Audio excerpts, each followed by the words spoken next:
जग जसं बदलतं तसं पालकत्वही बदलायला हवं, याचं एक उदाहरण आहे. आपण आपल्या मुलांना अशा पद्धतीच्या कुठल्याही गोष्टी शिकवणार नाही, यावर जरी आपण ठाम असलो, तरी मुलांना किमान की आपल्या बुद्धीला काही गोष्टी ताण देऊन बघा आणि तुम्हाला ते पटतंय का, हे सांगणं आता मला असं वाटतं या निमित्ताने महत्वाचं ठरू शकतं. पालकांनी या सगळ्यामध्ये जाताना नक्की काय केलं पाहिजे? म्हणजे आता आपण रूल्स तर खरं मला असं सांगू वाटतं, शकत की मला असं वाटतं, की ह्याच्या पुढचं पालकत्व फार अवघड आहे. कारण सोशल मीडिया ऑलमोस्ट फक्त सोशल मीडिया असं नाही, गेमिंग प्लॅटफॉर्म सुद्धा मुलांचं विचार करण्याच्या पद्धती कल्टिव्हेट करतायत, तयार करताहेत, ग्रूम करताहेत.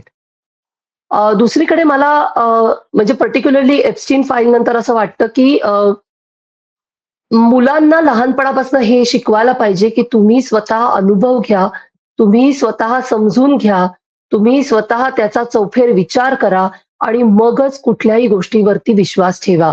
एखादा व्यक्ती आदर्शवत वाटतो म्हणजे तो आदर्शवत असेल असे नाही. प्रत्येकाचे पाय मातीचे असतात.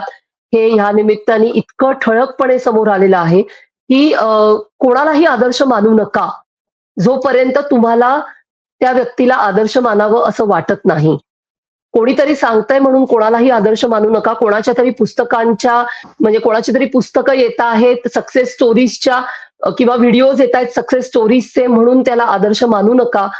तुम्ही स्वतः सगळ्या गोष्टी बघा, ऐका, त्याचा क्रिटिकली विचार करा, तर्कदृष्टीने विचार करा.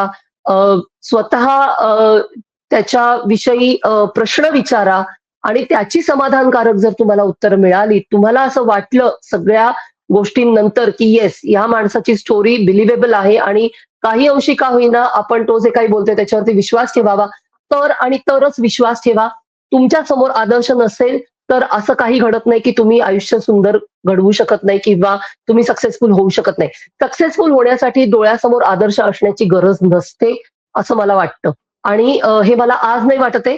हे मला कायम म्हणजे मी तरुण असल्यापासून वाटत आलेलं आहे, की तुम्हाला यशस्वी होण्यासाठी कोणीतरी आदर्श तुमच्या समोर असण्याची गरज नसते. हे अतिशय चुकीचं नरेटिव्ह आपल्या पॅरेंटिंगमध्ये आणि आपल्या स्कूल सिस्टममध्ये आहे, की कोणीतरी आदर्शवत व्यक्ती तुमच्या डोळ्यासमोर असली पाहिजे, तरच तुम्ही सक्सेसफुल होऊ शकता.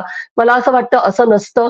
तुमचं क्रिटिकल थिंकिंग, तुमचं प्रॉब्लेम सॉल्व्हिंग, तुमचं निर्णय क्षमता, तुमचं विचार करण्याची क्षमता किती जास्त डेव्हलप तुम्ही करू शकता आहात, त्याच्यावरती तुम्ही आयुष्यामध्ये काय कराल हे ठरतं.